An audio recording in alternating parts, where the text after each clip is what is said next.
University మంచి భవిష్యత్తు కోసం తెలుగు విద్యార్థులు ఇష్టపడే యూనివర్సిటీ. కాల్ 9059052378 9059052379.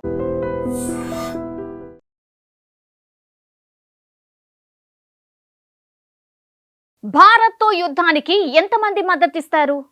ఒక్కరు కూడా చెయ్యెత్తలేదు. ఎవరో కాదు, పాకిస్తాన్ పౌరులు.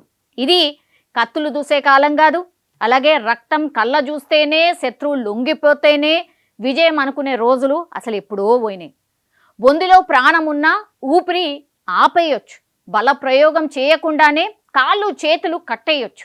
పాకిస్తాన్ విషయంలో ఇప్పుడు భారత్ అక్షరాల ఇదే చేస్తోంది. ఆ లెక్కన పాకిస్తాన్పై అసలు భారత్ ఎప్పుడో వార్ స్టార్ట్ చేసేసింది అనుకోవాలి. వరుస స్ట్రైక్స్తో దాయాది పూర్తిగా ఉక్కిరి బిక్కిరి అవుతోంది, మనందరికీ తెలిసిందే. That is Bharat. పాకిస్తాన్పై పాక్ ప్రజలకే నమ్మకం లేదా అంటే ఆ దేశం పోరాటానికి ముందే ఓడిపోయినట్టు అర్థం. ఇది కదా ప్రతీకారం అంటే. మరి యుద్ధం అంటే బాంబుల వర్షం కురిపించడం, శత్రువులను గురిపెట్టడమా?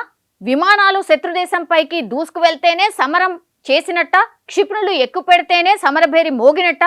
అస్సలు కాదు. ఎందుకంటే ఇది కత్తులు దూసే కాలం కాదు, విల్లమ్ములు సంధించే యుద్ధాలు కావు, రక్తం కళ్ళ చూస్తేనే శత్రువు లొంగిపోతేనే విజయం అనుకునే రోజులు ఎప్పుడో పోయినాయి.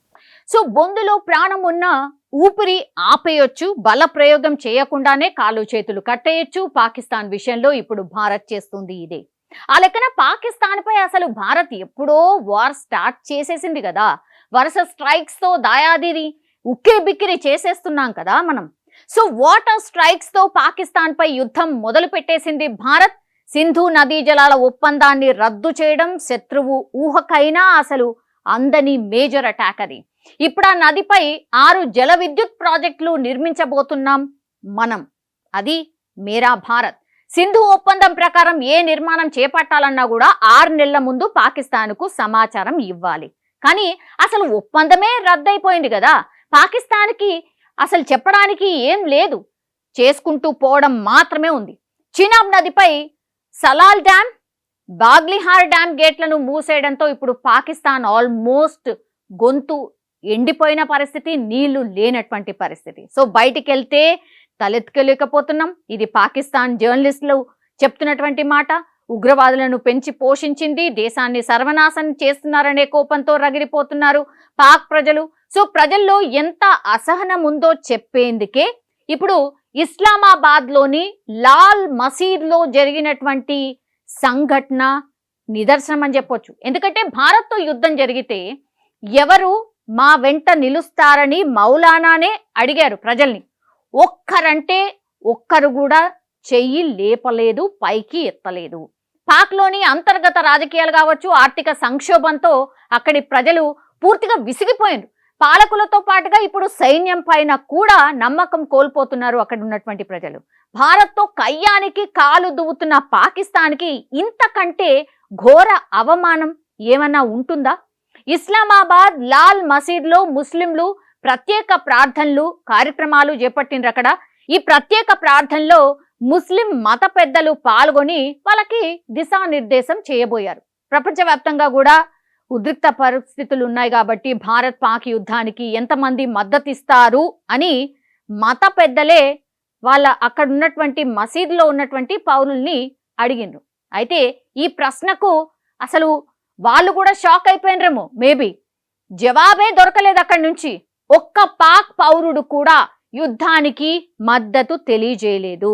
శత్రుదేశమైనటువంటి పాక్ పౌరుల నుంచి ఇలాంటి స్పందన లభించడం ఇప్పుడు పూర్తిగా చర్చనీయాంశంగా మారిపోయింది.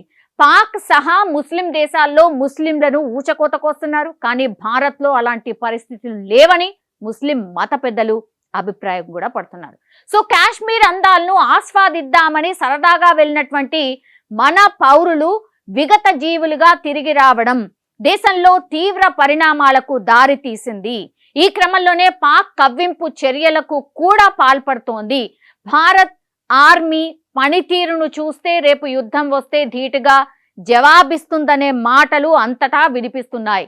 ఇదే క్రమంలో ఇప్పుడు ఇస్లామాబాద్ లాల్ మసీదులో పాక్ పౌరులు యుద్ధం పట్ల చూపించినటువంటి విముఖత ఒక రకంగా స్పష్టం చేస్తోంది. అసలు ఏ మాత్రం కూడా వాళ్ళు యుద్ధం కోరుకోవట్లేదు.